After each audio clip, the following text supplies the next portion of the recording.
प्यारे छात्रों, आप सभी का कुमार क्लासेज वाराणसी के यूट्यूब चैनल पर स्वागत है। हम लोग अध्ययन कर रहे हैं 3 फेज इंडक्शन मोटर, जिसका पहला वीडियो अपलोड किया जा चुका है। आज यह सेकेंड वीडियो है। स्टूडेंट्स, फर्स्ट वीडियोज में हमने आपको बताया था कि 3 फेज इंडक्शन मोटर एक बहुत बड़ी चैप्टर है। एक वीडियो में आप पूरी कंसेप्ट को नहीं समझ पाएंगे। आप पूरा वीडियो देखिए, 3-4 वीडियो जाएगा, आपका कंसेप्ट 100% क्लियर हो जाएगा। अब पढ़ते हैं कल से आगे की ओर। कल हमने इस पर जो डिस्कस किया था पहले वीडियो में, उसमें बताया था आपको कि 3 फेज इंडक्शन मोटर क्या है। एक सेल्फ स्टार्ट मोटर है। सेल्फ स्टार्ट मोटर है। इसके साथ साथ क्या है, इसे इंडस्ट्रियल मोटर भी कहा जाता है, इसे रोटेटिंग ट्रांसफार्मर भी कहा जाता है। इसके सारे कॉन्सेप्ट्स को बताए थे और कुछ भाग कंस्ट्रक्शन को हम लोग समझे थे। जो पूरा कंस्ट्रक्शन नहीं पढ़े थे, हमने एक प्रीव्यू दिया था आपको, ताकि आप इस चीज़ को समझ सकें कि कैसे वर्क करता है। फिर आपको इसका वर्किंग प्रिंसिपल में बताया था कि किस तरह यह ट्रांसफार्मर की तरह कार्य करता है। इसका रोटर जो होता है वो क्या होता है, ट्रांसफार्मर के प्राइमरी की तरह, और स्टेटर जो होता है ट्रांसफार्मर के प्राइमरी की तरह, और रोटर जो होता है ट्रांसफार्मर के सेकेंडरी की तरह कार्य करता है, और दोनों के बीच एयर गैप होता है। इसीलिए ये भी कहा जाता है कि ट्रांसफार्मर की तरह कार्य करता है, और यह रोटेटिंग ट्रांसफार्मर कहलाता है। और यह किस सिद्धांत पर कार्य करता है, तो फैराडे के म्यूचुअल इंडक्शन के सिद्धांत पर कार्य करता है। इतना हमने कल देखा था। इसके साथ साथ स्लिप को भी चर्चा किया था कि स्लिप क्या होता है। तो स्लिप क्या होता है, हमने जाना था कि जब हम 3 फेज इंडक्शन मोटर में क्या करते हैं, स्टेटर पर सप्लाई देते हैं, तो क्या होता है, एक फ्लक्स उत्पन्न होता है। कौन फ्लक्स होता है? रोटेटिंग मैग्नेटिक फ्लक्स होता है, जो मैक्सिमम फ्लक्स का 1.5 गुना होता है। अर्थात जो रिजल्टेंट फ्लक्स होता है वो क्या होता है, 1.5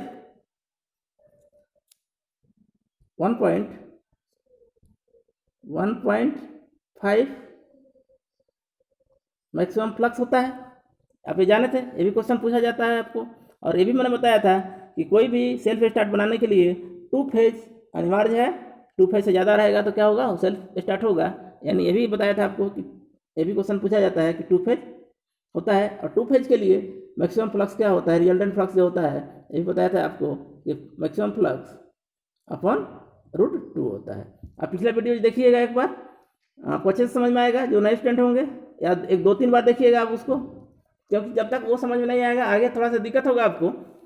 अब इसके साथ साथ ये भी मैं बताया था आपको कि क्या होता है कि जिस दिशा में फ्लक्स घूमता है, क्लॉकवाइज दिशा में घूमता है, क्यों ऐसा होता है, क्योंकि जो RYB हमारा फेज सीक्वेंस है, उसके रिजल्ट के कारण ऐसा होता है। और रोटर भी उसी दिशा में घूमता है। क्यों घूमता है कि रोटर फ्लक्स के कारण क्या होता है, स्टेटर फ्लक्स के कारण रोटर में EMF इंड्यूस होता है, उसके साथ करंट होता है। तो लेंज नियम के अनुसार क्या होता है, वह उसी का विरोध करता है, और इसके बैक EMF के अपोजिट दिशा में रोटर भी घूमता है। अर्थात रोटर मैग्नेटिक फ्लक्स के दिशा में ही क्या घूमता है, रोटर भी घूमता है। तो यहाँ क्वेश्चन ये भी हमने कल डिस्कस कर लिया था। चलिए अब आपको 2 चीज़ और बताते हैं। एक स्लिप का चर्चा भी कल हम लोगों ने किया था। स्लिप क्या होता है, तो पहले स्लिप को देख लेते हैं, इसके बाद इसके कंस्ट्रक्शन को भी देखेंगे, और इसके साथ साथ जो और क्वेश्चन रिलेटिव मोशन से आता है उसको भी हम देखेंगे। इस पार्ट्स में धीरे धीरे पढ़ेंगे ताकि आपको समझ में अच्छी तरह से आए। और अगर आपको फिर भी दिक्कत होगा तो आप कमेंट करिएगा, मैं और सुधार करने का प्रयास करूँगा। लेकिन पूरा वीडियो देखिए स्टूडेंट्स, तभी आपको समझ में आएगा, क्योंकि यह चैप्टर काफ़ी क्रिटिकल होता है और काफ़ी इसको कॉन्सेप्चुअल होता है। अगर एक बार आप समझ पाते हैं तो सारे कॉन्सेप्ट क्लियर हो जाएंगे और सारे क्वेश्चन बन जाएंगे। अगर आप नहीं समझ पाएंगे तो फिर इससे क्वेश्चन नहीं बनने वाला है, ये मैं गारंटी कहता हूँ। तो समझने का प्रयास करिए। थोड़ा सा टफ है, लेकिन ऐसा नहीं है कि समझ नहीं पाएंगे। आप ध्यान से वीडियो देखेंगे तो जरूर समझ पाएंगे। तो सारे वीडियोज को देखने की क्या, चैनल को सब्सक्राइब कर लीजिएगा, ताकि आपको आगे के वीडियोज भी समय से नोटिफिकेशन मिल सके।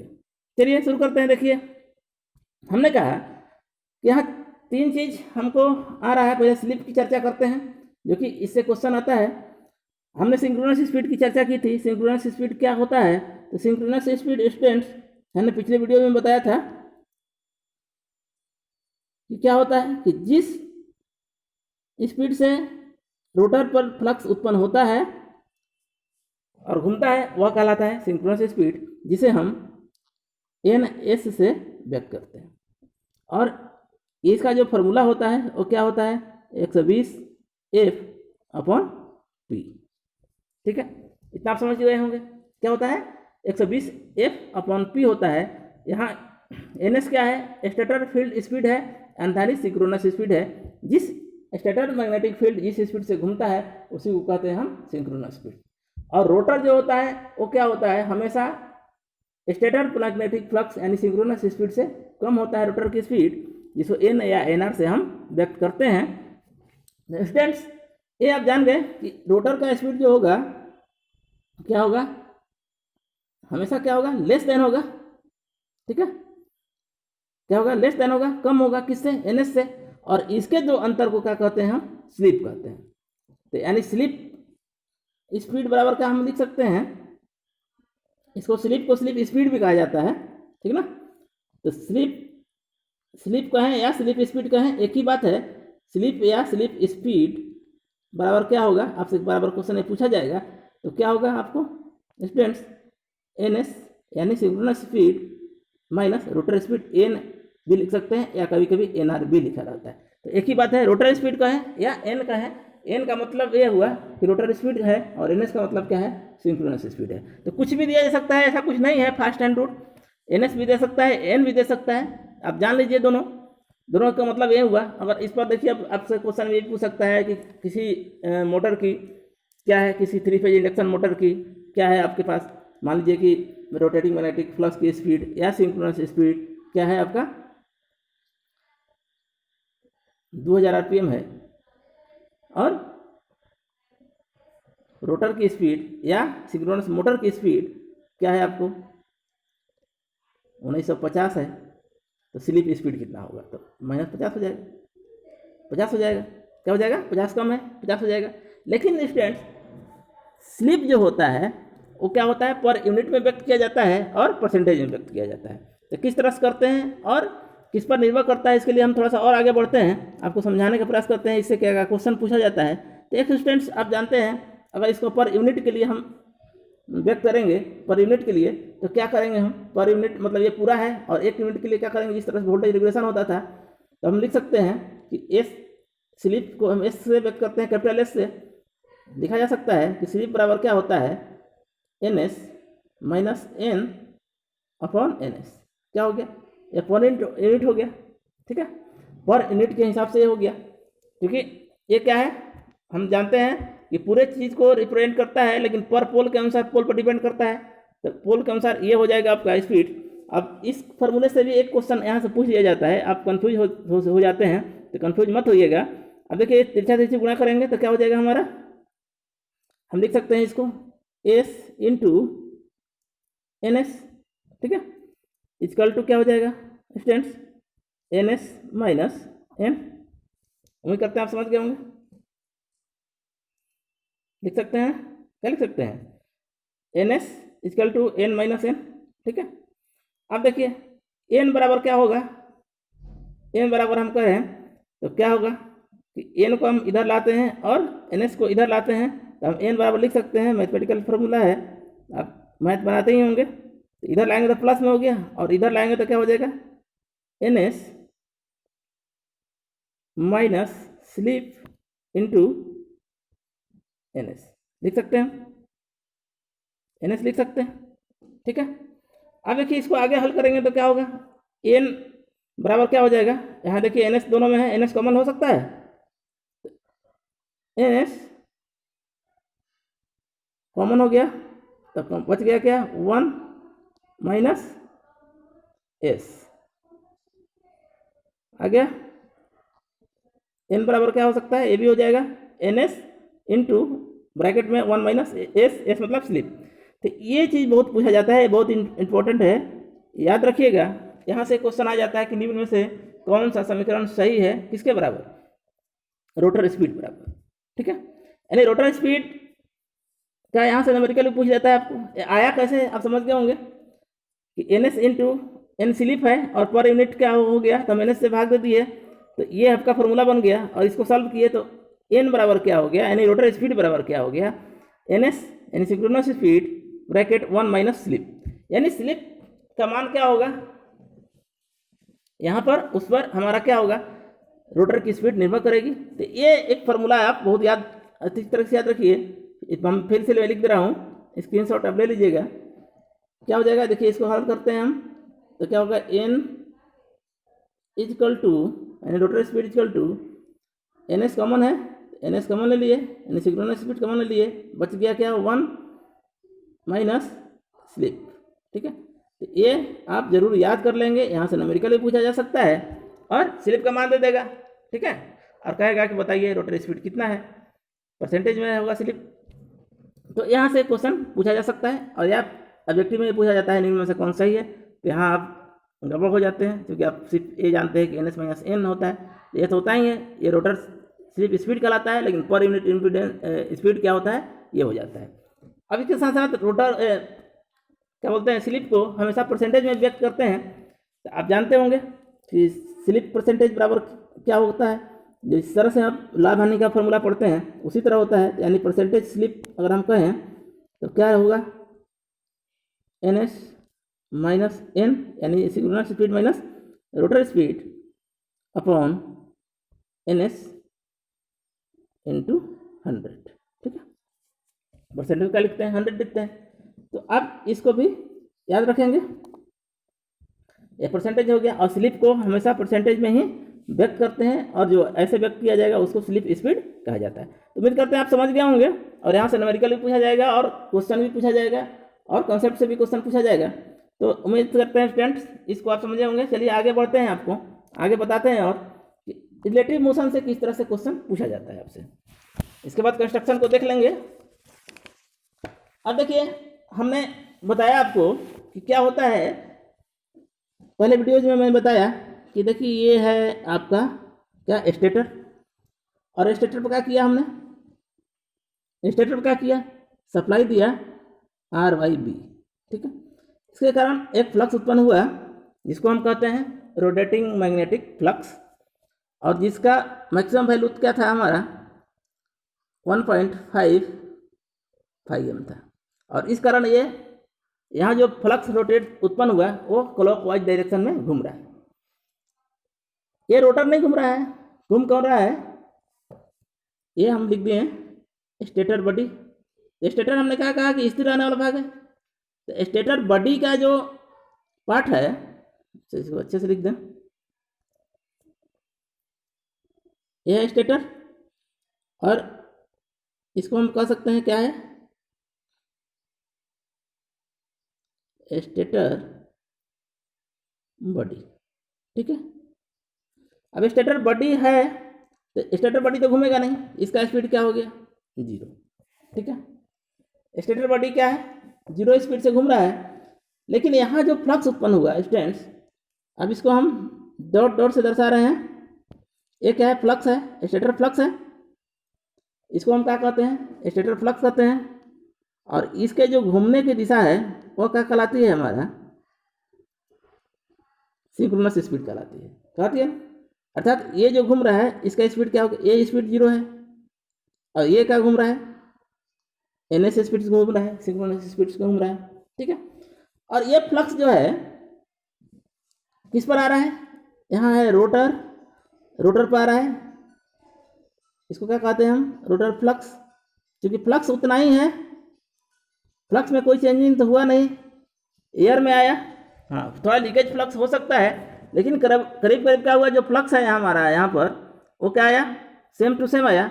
यानी यहाँ स्पीड में कोई चेंज नहीं हुआ है, फ्लक्स उतना ही स्पीड से क्या हुआ आया हमारा कहाँ पर, किस पर, रोटर पर। यानी रोटर की स्पीड अभी निकालना बाकी है हमको। स्टेटर की स्पीड 0 थी, स्टेटर फ्लक्स का स्पीड एन एस स्पीड से था, और रोटर फ्लक्स स्पीड भी एन एस स्पीड से ही क्या आया, रोटर कंडक्टर पर आया। लेकिन रोटर कंडक्टर में जो ईएमएफ उत्पन्न हुआ स्टूडेंट्स, तो उसके लिए क्या हुआ, जो रोटर स्पीड पर हमारा आया, तो क्या कहते हैं हम कि जब आता है तो स्पीड उसके द्वारा फ्लक्स उत्पन्न होता है, और हमने बताया कि एंटी पोल क्रिएट होता है, उसको पकड़ने का प्रयास करता है, पहले वीडियो में बताया है हमने। लेकिन उसको पकड़ नहीं पाता है, अर्थात उसकी स्पीड थोड़ी कम रह जाती है। किसके? रोटर की स्पीड स्टेटर फ्लक्स से या रोटर फ्लक्स से कह सकते हैं, क्या कह सकती है, थोड़ी सी कम रह जाती है। अर्थात इसके स्पीड को हम क्या बोलते हैं? रोटर की स्पीड को हम एन कहते हैं। ये लास्ट वाला क्या है हमारा? रोटर की स्पीड है, रोटर स्पीड। ठीक है, रोटर स्पीड है। यानी चार चीज हुआ, stator speed 0, stator flux speed synchronous speed ns, और रोटर फ्लक्स की स्पीड भी ns, और रोटर की स्पीड क्या हो गया? n हो गया। ये चार टर्म्स आपको आया, किस तरह आया आप समझ रहे होंगे। अब देखिए आपसे जो एग्जाम में क्वेश्चन पूछा जाएगा वो क्या पूछा जाएगा स्टूडेंट्स। तो पहला क्वेश्चन पूछा जाएगा कि बताइए स्टेटर बॉडी और स्टेटर फ्लक्स के बीच जो होगा उसका रिलेटिव स्पीड क्या होगा? रिलेटिव स्पीड को बोलते हैं सापेक्ष गति। आप पढ़ते होंगे मैथ में टाइम एंड डिस्टेंस, ठीक है, टाइम एंड डिस्टेंस कर रहा है, ट्रेन स्पीड और ट्रेन की स्पीड, तो उसमें भी सापेक्ष गति की मान आती होगी। जब एक ही दिशा में क्या होता है, चलता है तो आप घटा देते हैं, और जब विपरीत दिशा में चलता है तो क्या होता है? जुड़ जाता है। तो यहाँ देखिए दिशा एक ही है, हम पहले ही कल लोग याद कर चुके हैं कि दोनों क्लॉकवाइज दिशा में घूम रहे हैं। ठीक है, तो दिशा में कोई चेंज नहीं है, तो प्लस तो होगा नहीं, क्या होगा? माइनस होगा, घटेगा एक दूसरे में से, तब हमें रिलेटिव मोशन ज्ञात होगा। इतना तब समझ रहे हैं। अब देखिए, अब आपसे अगर क्वेश्चन पूछा जाता है कि स्टेटर बॉडी और स्टेटर फ्लक्स के बीच सापेक्ष गति का मान क्या होगा, या सापेक्ष गति का फॉर्मूला क्या होगा, ठीक है, इस पर न्यूमेरिकल भी दे सकता है और आपको फॉर्मूला भी दे सकता है। तो हमने क्या कहा कि पहला देखिए, आप अपने कॉपी पर लिखिएगा इस चीज़ को, यहाँ मेरे पास जगह कम है, मैं लिख नहीं रहा हूँ, मैं फॉर्मूला से लिखूंगा। तो पहला कंडीशन क्या आया कि स्टेटर बॉडी, नोट करिए सभी लोग, स्टेटर बॉडी और स्टेटर फ्लक्स क्या सापेक्ष गति, क्या लिखेंगे? स्टेटर बॉडी और स्टेटर फ्लक्स का सापेक्ष गति क्या होगा? तो स्टूडेंट्स, स्टेटर बॉडी का मान क्या है?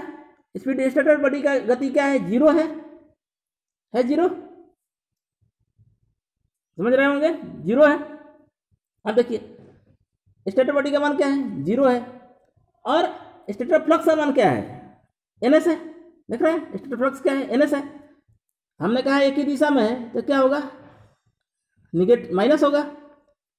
यानी जब क्वेश्चन आपसे ये पूछा जाए कि स्टेटर बॉडी और स्टेटर फ्लक्स के सापेक्ष गति का मान क्या होगा, तो 0 माइनस ns, यानी 0 माइनस सिंक्रोनस स्पीड। और इसको जब हम हल करेंगे तो क्या होगा? हमारा ns होगा, यही ना होगा, ns यानी सिंक्रोनस स्पीड के बराबर होगा।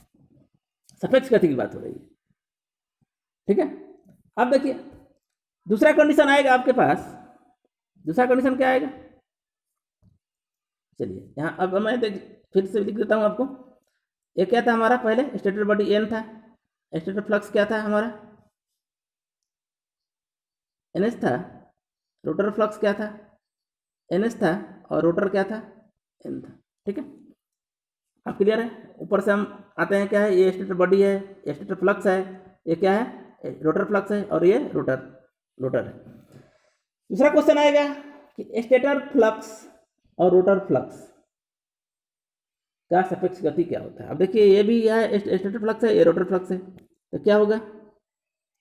ns minus ns equal to 0। बहुत ही इंपॉर्टेंट है, यहाँ अक्सर लड़के गलत कर जाते हैं, समझ नहीं पाते हैं चीज़ों को पूछ क्या रहा है। क्योंकि हमने कहा कि फ्लक्स क्या है? सेम है। फ्लक्स, जितना फ्लक्स स्टेटर पर उत्पन्न हुआ है वही फ्लक्स आपका क्या हो रहा है?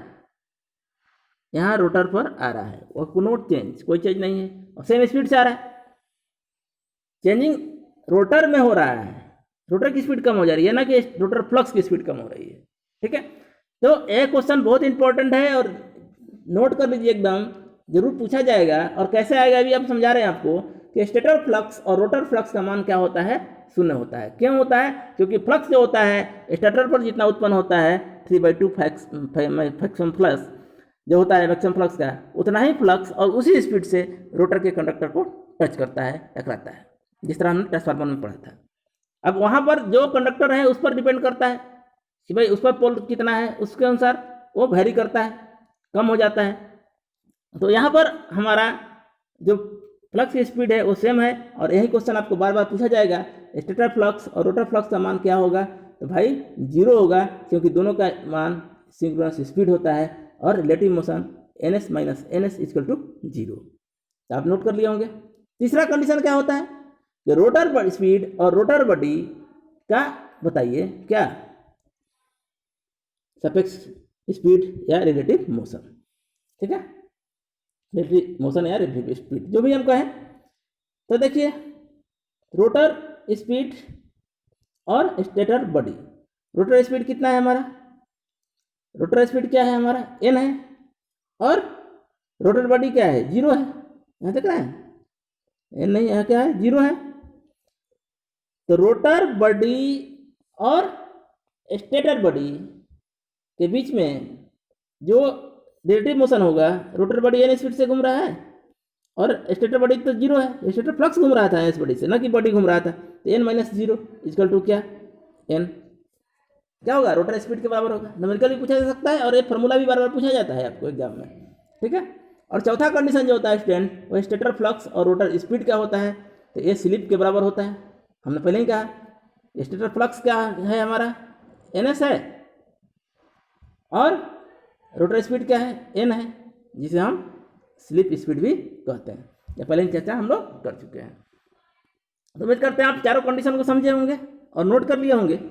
आप जरूर नोट कर लीजिएगा वीडियो को पॉज करके, क्योंकि ये चारों कंडीशंस एग्जाम में आपके एक ना एक जरूर पूछे जाएंगे। और यहाँ आप गलत मत करिएगा, बहुत इजी क्वेश्चन है, या न्यूमेरिकल पूछा जाए आपसे या पूछा जाए फार्मूला पूछा जाए। ठीक है, अब देखिए अब रोटर की आवृत्ति की बात हो रही है, उस पर हम चर्चा करेंगे रोटर फ्रीक्वेंसी की। ठीक ना, आइए देखते हैं रोटर फ्रीक्वेंसी की चर्चा। अच्छा, रोटर फ्रीक्वेंसी की चर्चा हम लिखते हैं रोटर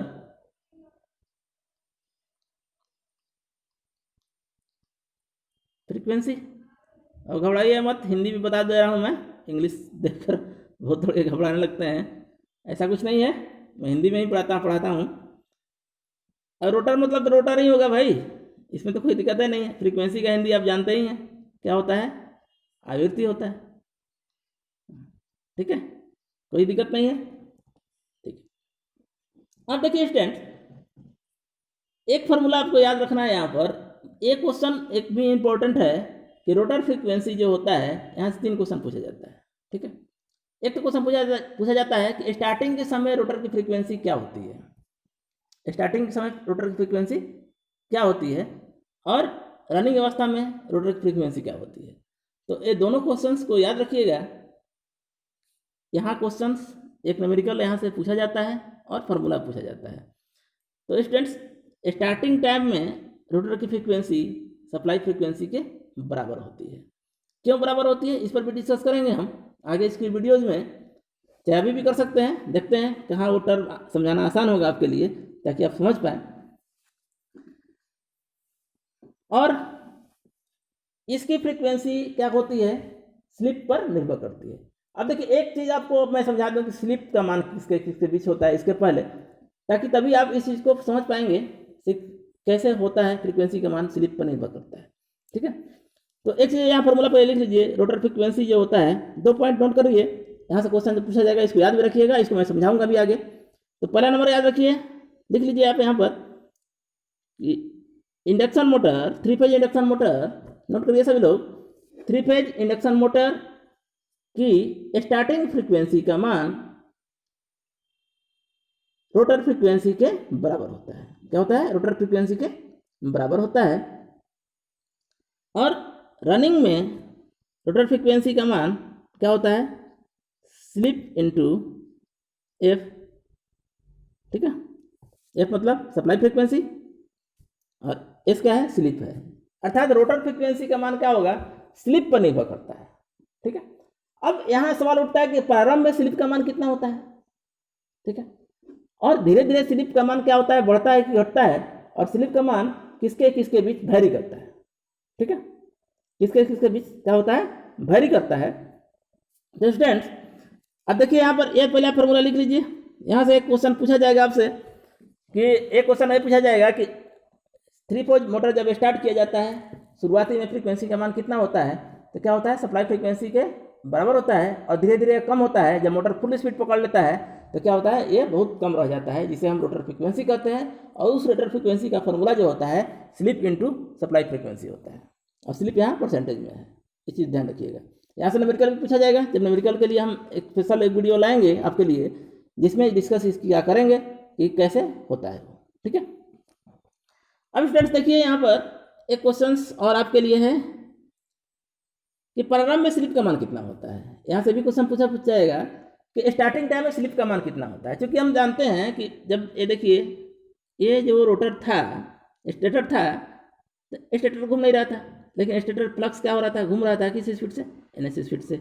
और ये रोटर फ्लक्स हो गया और ये रोटर हो गया, और इसका मान हमने कहा रोटर फ्लक्स n से होता है, n होता है। अब देखिए प्रारंभ में क्या है, रोटर तो घूम नहीं रहा है, यहाँ घूमना शुरू कर दिया, लेकिन इसका मान क्या है, 0 है।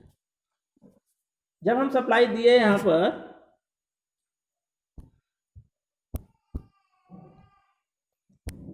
स्टूडेंट्स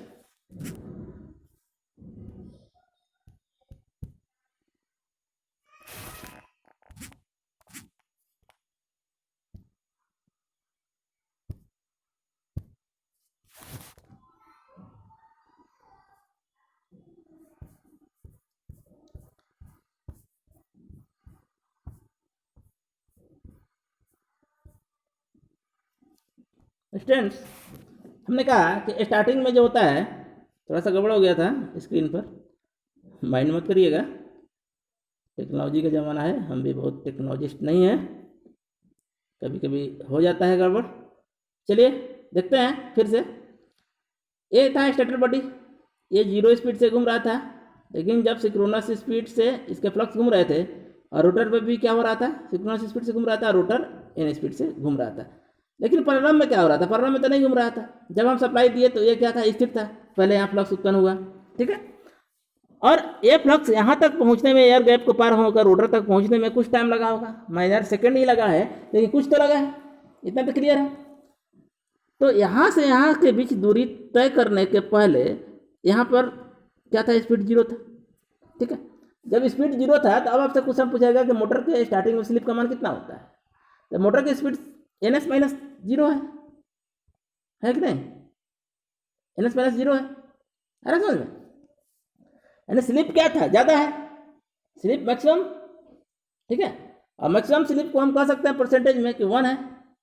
स्लिप का मान क्या है, 1 है। क्यों 1 है, तो आप जानते हैं परसेंटेज में हमने क्या कहा था कि अगर हम स्लिप परसेंटेज निकालते हैं स्लिप, तो क्या लिखेंगे, ns माइनस 0 अपॉन ns। तो ये तो ns ही आया, तो ये कैंसिल होगा, तो 1 ही बचा ना। तो अब क्वेश्चन आपसे पूछा जाएगा, स्टूडेंट्स ये समझ गए होंगे आप, क्यों 1 आया, कि 3 फेज इंडक्शन मोटर के स्टार्टिंग टाइम में स्लिप का मान कितना होता है। तो स्लिप का मान 1 क्यों होता है, कि हमने कहा कि स्लिप होता है परसेंटेज में, और स्लिप का मान क्या होता है कि ns माइनस n। तो n का मान स्टार्टिंग में तो 0 है, ये जब तक यहाँ फ्लक्स नहीं पहुँचता है और ईएमएफ उत्पन्न नहीं होता तब तक तो रोटर घूम नहीं रहा है आपका।